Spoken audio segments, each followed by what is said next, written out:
तुळजाभवानीची ओटी भरल्यानंतर आम्ही निघालो कर्नाटकाच्या दिशेने आणि रस्त्यात आम्हाला दिसला भुईकोट नळदुर्ग किल्ला।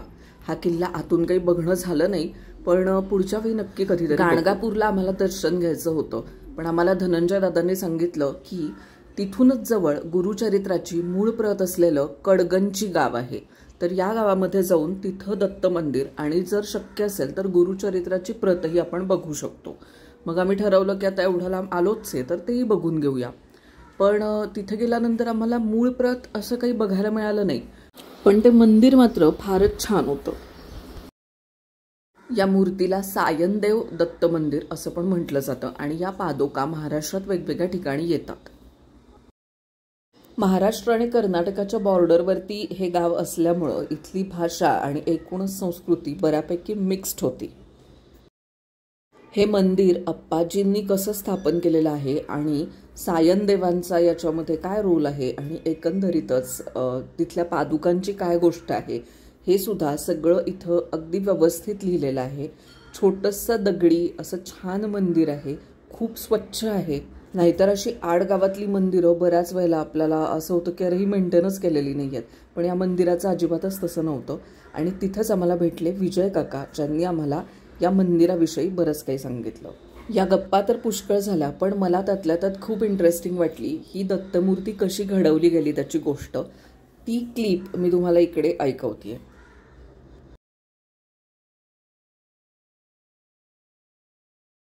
असं आप्पाजींना ते देऊळ बांधलं त्यांनी, पण म्हणजे आता नुसतंच पादुका ठेवून कसं, म्हणून त्यांच्या डोक्यात आलं की आपण एक मूर्तीच ठेवायची, बनवायची। पण त्यांची अशी इच्छा होती की मूर्ती अशी पाहिजे की सर्वसाधारण सगळीकडे असते तसं नको आहे, काहीतरी वेगळी पाहिजे, म्हणून ते शोधत होते। तर त्यांना एक कुठेतरी जुनाट चित्र सापडलं। त्या चित्रामध्ये सेम असेच महाराज बसलेले आहेत, पाठीमागे जंगल आहे आणि जुनं खूप होतं चित्र। ते बरेच कारागीरांना भेटले, त्यातला गदगचा एक कारागीर तयार झाला। तो म्हणला की ही मूर्ती मी बनवून देईन तुम्हाला, पण माझी एक अट आहे। म्हणे काय? म्हणे मी सांगितल्याशिवाय तुम्ही मला विचारायचं नाही, मी तुम्हाला फोन करेन मूर्ती झाली, तोपर्यंत माझ्याकडे यायचं नाही, मला फोन करायचं। ठीक आहे, किती पैसे? 25,000 रुपये। आप्पाजीने 25,000 देऊन टाकले। 2 महिने गेले, 3 महिने गेले, त्याचा फोन नाही। मग शेवटी आप्पाजी बघायला गेले। तो म्हणला त्यांनी खोली दाखवली, या खोलीमध्ये मी बनवते म्हणे, तुम्हाला दाखवणार नाही, पण मी तुम्हाला सांगितलं होतं की मला तुम्ही विचारू नका, नाही तर म्हणे मी काम बंद करू। ठीक आहे मग। आणि 2 वर्षांनी त्यांनी फोन केला, मूर्ती तयार आहे, बघायला या। बघितली मूर्ती, पाहिल्यावर आप्पाजींच्या एकदम मनात भरली की जशी त्यांना फोटोत होती त्या तशीच चित्रामध्ये होती, तशीच मिळाली। ती मूर्ती स्थापनेला एक शंकराचार्यांना बोलवलं होतं। त्यांनी ती मूर्ती पाहिल्यावर खुश झाले। त्यांनी आप्पाजींना म्हणले की कुठनं केली? मग गदगला केली वगैरे। म्हणून मला फोन नंबर देत असं पत्ता नाही दिल्यानंतर ते शंकराचार्य तिथे गेले विचारायला त्याला सांगितलं मला अशी मूर्ती बनवू आहे। तो म्हणला महाराज ही मूर्ती मी बनवलेली नाही आहे, दत्त महाराजांनी केली आहे। हात माझी होती, महाराज करत होते काम, कारण अशी मूर्ती मी आयुष्यात आत्तापर्यंत कधी केलेली नाही आणि इथून पुढे होणारही नाही, ही पहिली आणि शेवटची। तो फक्त दर गुरुवारी त्या मूर्तीची पूजा करायची आणि काम चालू करायचं एकटाच रूममध्ये, संध्याकाळपर्यंत काम करायचं, पुढच्या गुरुवारी डायरेक्ट, मध्ये आधी कधी करत नव्हता। आता तो अजूनही आहे गदगला, त्याची मुलं करतात पण तो करत नाही। त्यांनी सांगितलं की आप्पाजींना तुम्ही जसं म्हणता ना की महाराज मी काही करत नाही, महाराज माझ्याकडनं करून घेतात, तसं आहे म्हणे, ही मूर्ती मी नाही बनवली, महाराजांनी बनवली, हात माझे होते फक्त। ही मूर्तीची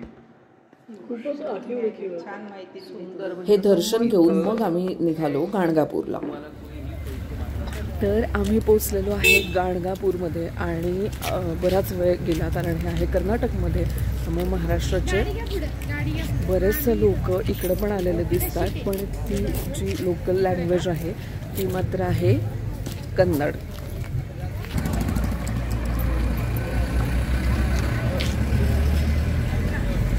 सगळ्या दुकानांचे बोर्ड पण बघा कन्नडमध्ये लिहिलेले आहेत।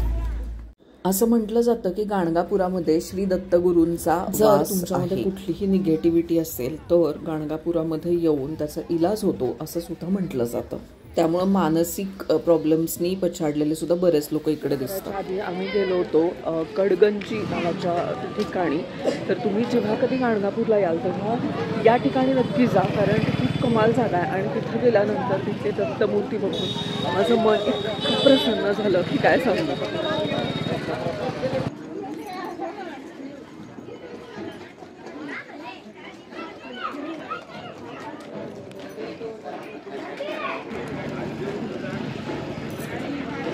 हे काय माहिती आहे का, याला म्हणतात सहाण.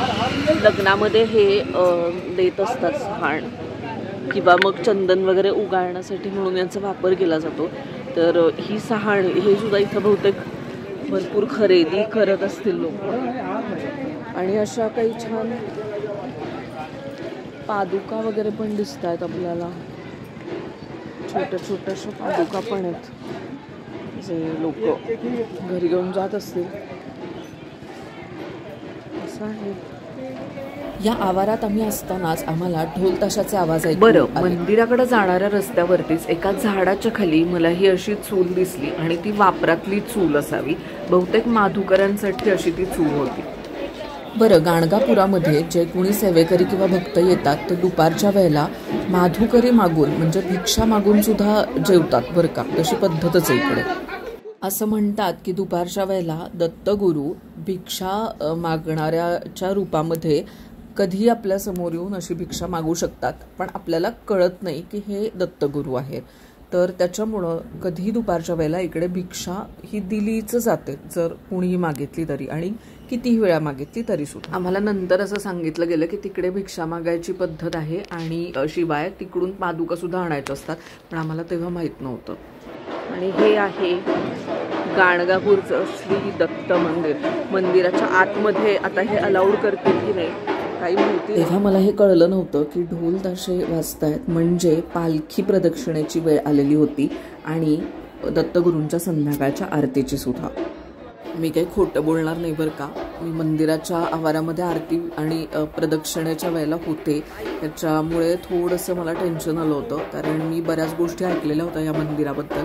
इकडं बाधा झालेले किंवा काही असं सायकोलॉजिकली काही प्रॉब्लेम असलेले लोक तिकडे असे बार असतात, त्या बारवरती चालतात, खूप मोठ्याने आरडाओरडा करतात वगैरे.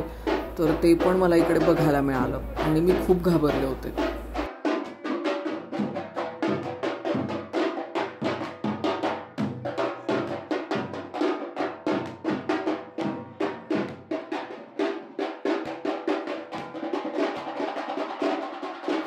नंतर जेव्हा पालखीचं दर्शन मिळालं त्यानंतर मात्र खूप शांत आणि छान वाटलं.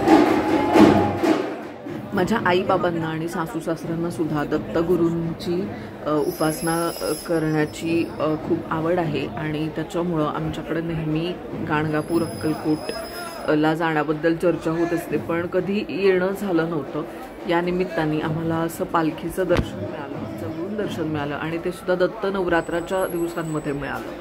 त्याच्यामुळं खूप छान वाटत होतं. साधारण रोज संध्याकाळच्या वेळेला तुम्ही गाणगापूरच्या मंदिरात असाल तर तुम्हाला अशा पद्धतीने दर्शन मिळू शकतं पालखीचं. आणि 3 वेळा प्रदक्षिणा असते, तर प्रदक्षिणा मार्गावरती तुम्ही थांबलात तर तुम्हाला आरामातच जवळून पादुकांचं पण दर्शन घेता येतं. तिथला सगळा माहोल बघून मी थोडीशी घाबरलेले होते. हे माझ्या सासूबाईंच्या लक्षात आल्यामुळं त्या बिचाऱ्या माझ्या डोक्यावरून हात फिरवून मला जरा रिलॅक्स करायचा प्रयत्न करत होत्या. पण दर्शन घेतल्यावर मला छान वाटलं. आसपास जे काही सुरू होतं तिकडे फारसं काही माझं लक्ष एवढं राहिलं नाही आणि ठीक आहे, मला चांगलं वाटायला लागलं. अशा पद्धतीच्या गोष्टी आपल्या बघण्यात नसतात ना फारशा, त्याच्यामुळे थोडंसं आपण रिॲक्ट करतोच नाही म्हटलं तरी. तर अशा प्रकारे खूप दिवस आम्ही ज्या गाणगापूरला जाण्याबद्दल चर्चा करत होतो तर ते दत्तगुरूंचं दर्शन आम्हाला झालेलं आहे. तुम्ही कधी गेला तर तुम्हाला ते जवळून दर्शन घेता येईल. आता मी तुम्हाला प्रदक्षिणा मार्ग कसा होता तो पण थोडासा दाखवते. आणि या होत्या दत्तगुरूंच्या पादुका, अर्थात या पालखी प्रदक्षिणेतल्या आहेत आणि त्यांच्या निर्गुण पादुका ज्या असतात त्या मंदिरामध्ये असतात. त्याचं दर्शन तुम्हाला एका छोट्याशा दगडी खिडकीसारख्या ठिकाणून घेता येतं. बाकी सगळं आपण शूट करू शकत असलो तरी सुद्धा जिथं निर्गुण पादुका आहेत तिकडचा भाग मात्र शूट करणं किंवा फोटो काढणं अलाउड नाही आहे. त्यामुळे मी बाहेरच्या खिडकीपर्यंतचाच भाग शूट करू शकले.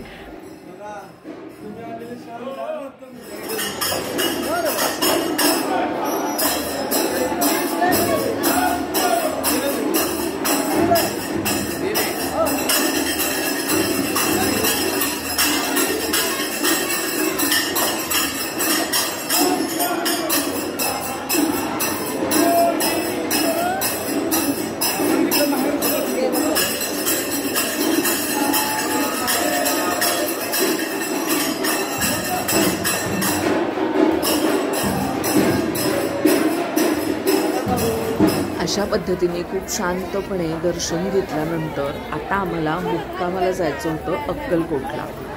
दत्तगुरूंना आणि त्यांच्या मंदिराच्या शिखराला परत एकदा मनापासून नमस्कार करून आम्ही निघालो अक्कलकोटच्या दिशेने. आता अक्कलकोटला काय काय बघायला मिळणार याची मला फार जास्त उत्सुकता आहे. ते बघूया आपण पुढच्या ब्लॉगमध्ये.